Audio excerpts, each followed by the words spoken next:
Macam mana sel boleh menjadi organisma. Contoh kalau manusia, kita yang paling simple, yang paling dekat dengan kita, manusia lah kan. Ke ada yang monyet kat sini? Tak ada kan. Bukanlah semua manusia. So kita start daripada sel, mula-mula kita ada sel. Kemudian sel menjadi apa? Sel akan bergabung, bercantum, meletup menjadi tisu. Okay, sel akan bergabung-gabung menjadi tisu. Okay, katakanlah ni sel, dia akan menjadi tisu. Kemudian tisu akan bercantum, bergantung pada jenis tisu dia, bergantung kepada ciri-ciri sel tersebut, dia akan menjadi organ. Okay, dia akan menjadi organ. Ada yang menjadi jantung, okay, ada yang menjadi jantung. Organ. Okay. Ada yang menjadi organ jantung, ada yang menjadi organ peparu, ada yang menjadi ginjal dan sebagainya. Okay. Ada yang menjadi ginjal dan sebagainya. Maksudnya menjadi organ lah. Kemudian kita cantumkan organ-organ yang tertentu. Contohnya kita cantumkan jantung, salur darah dan juga jantung, salur darah dan juga sel darah lah. Okay, sel darah. Ini akan menghasilkan sistem, right? Akan menghasilkan sistem. Iaitu sistem apa? Untuk yang bahagian sini, ini adalah sistem peredaran darah. Okay, peredaran darah. Right? So, sekejap. Unmute.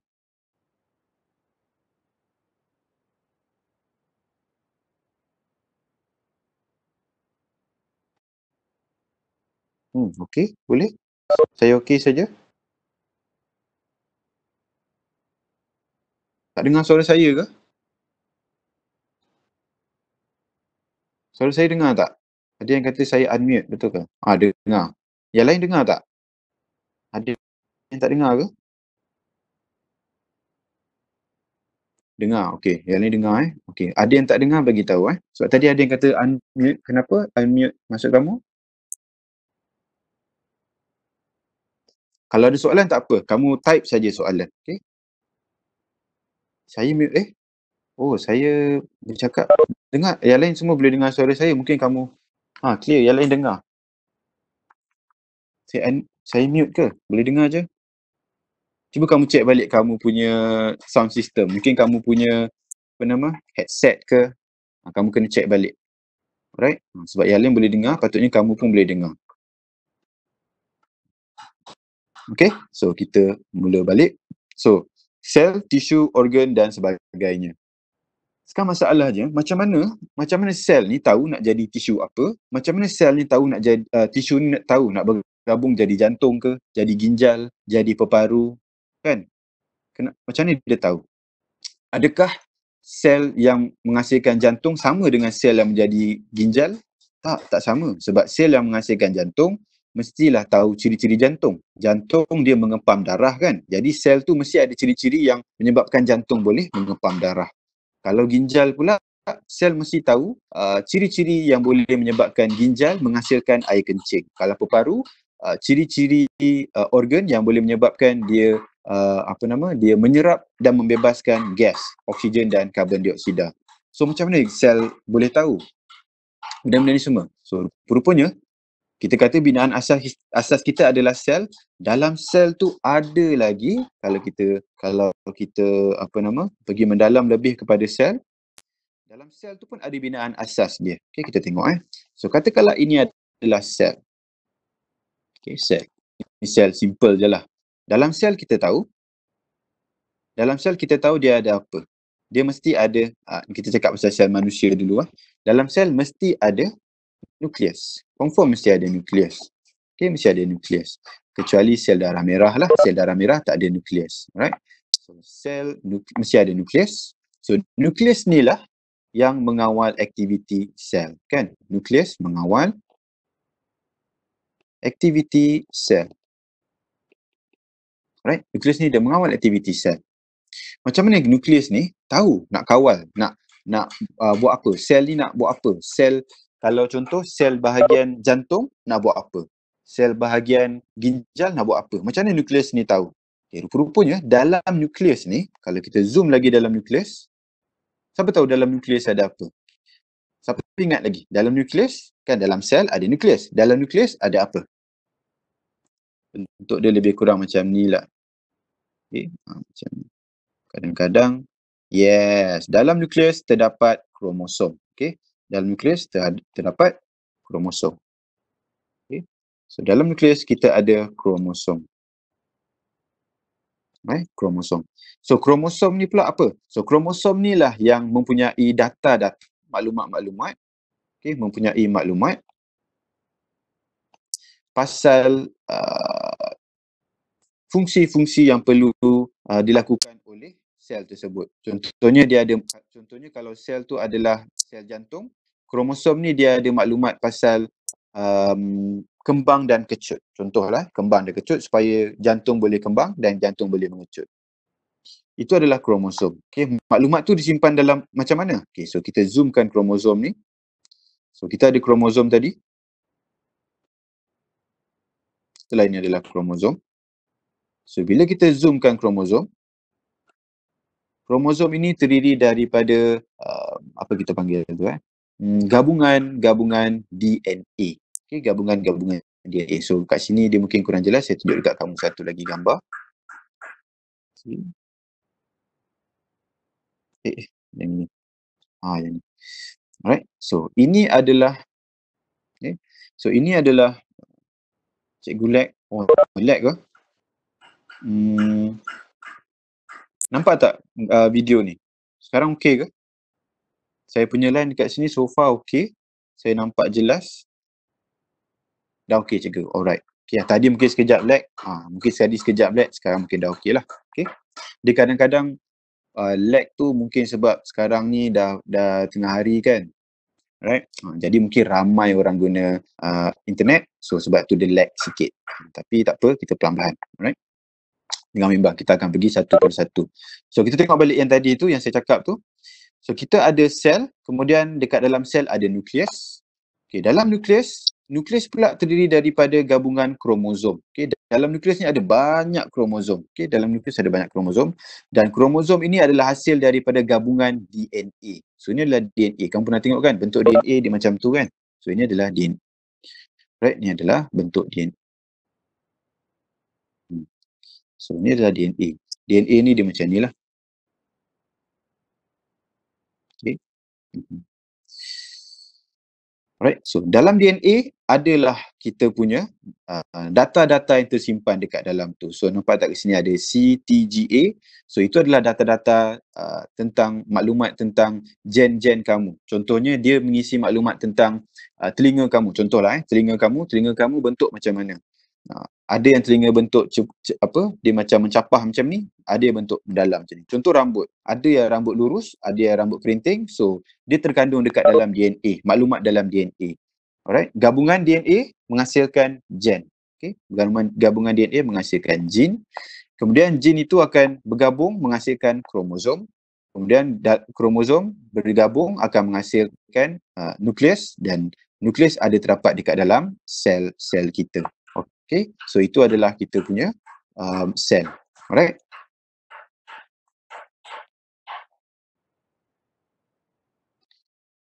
Okay. Dengar ke? Sebab saya takut ada yang tak dengar. Alright. Okay, sekarang jom kita pergi mendalam.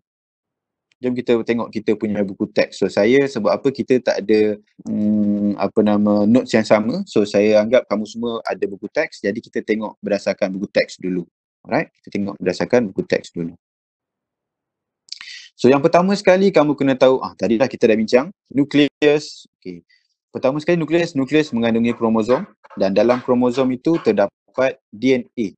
Okay, terdapat DNA. So apakah itu DNA? DNA terdiri daripada unit asas dikenali sebagai nukleotida. Okay, nukleotida. So DNA itu apa maksud dia? DNA itu adalah acid dioksi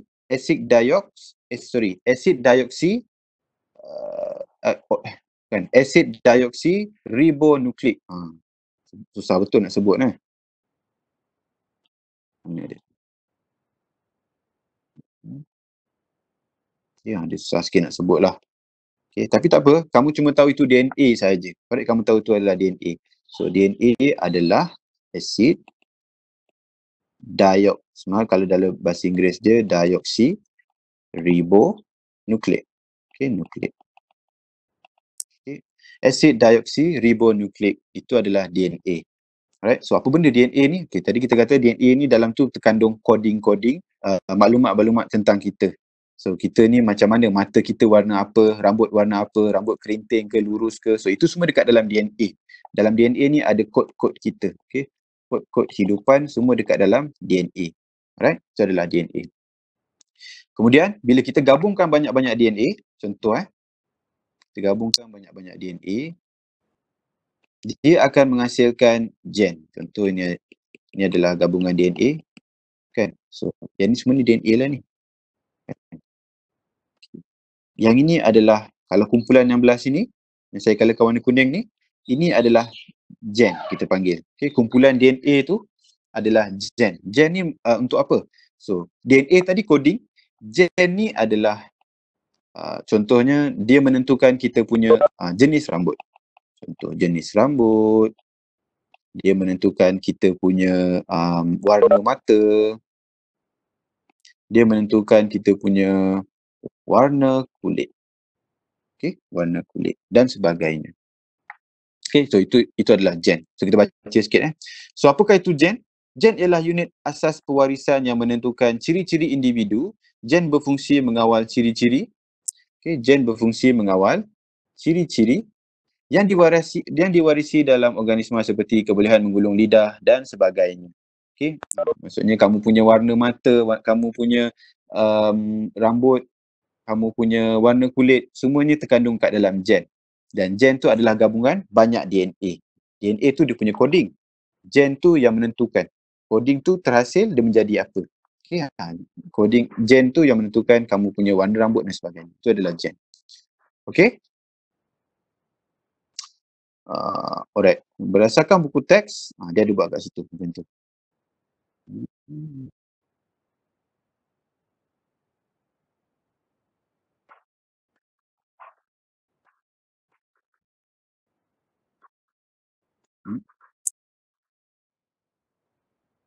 Okay.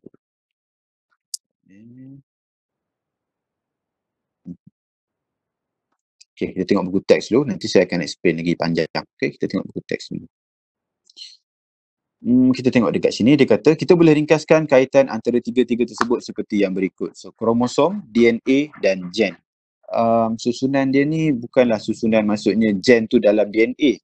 Tapi gen tu adalah kumpulan DNA. Dia macam ni lah. Saya lukis sikit. Dia macam ni. Ni kan kromosom kan. Katakanlah ini adalah kromosom. Kromosom selalu bentuk dia macam ni.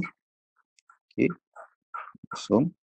So, kalau kita zoomkan dalam kromosom tu, ni kromosom zoomkan dalam kromosom tu, dia terdiri daripada banyak DNA. Okay, coding dia. Okay, dalam ni ada banyak tulisan-tulisan, coding-coding dekat dalam ni. Okay, ada warna kuning, ada warna merah, ada warna biru dan sebagainya. Okay, ini adalah DNA.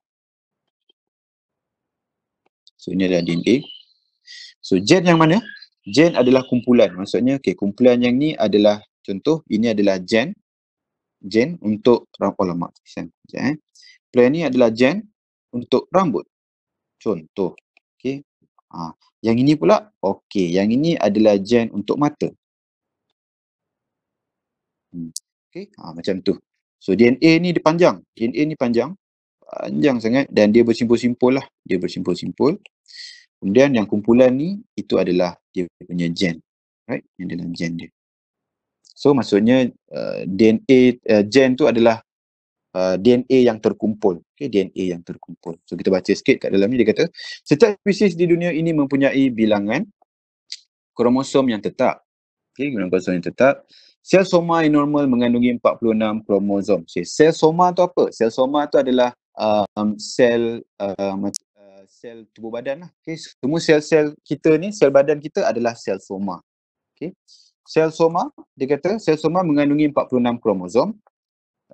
Setiap kromosom wujud secara berpasangan mengikut bentuk dan saiz rupa. So maksudnya 46 kromosom. Jadi kalau bila dia berpasangan, dia jadi berapa? Dia jadi 23 lah. Kan? Dia jadi 23. So dia macam ni. So tekanlah ini. So ini pasangan yang pertama. So ini pasangan yang pertama, so ini pasangan yang kedua, ini pasangan yang ketiga, ini pasangan yang keempat. Ni contoh Okay.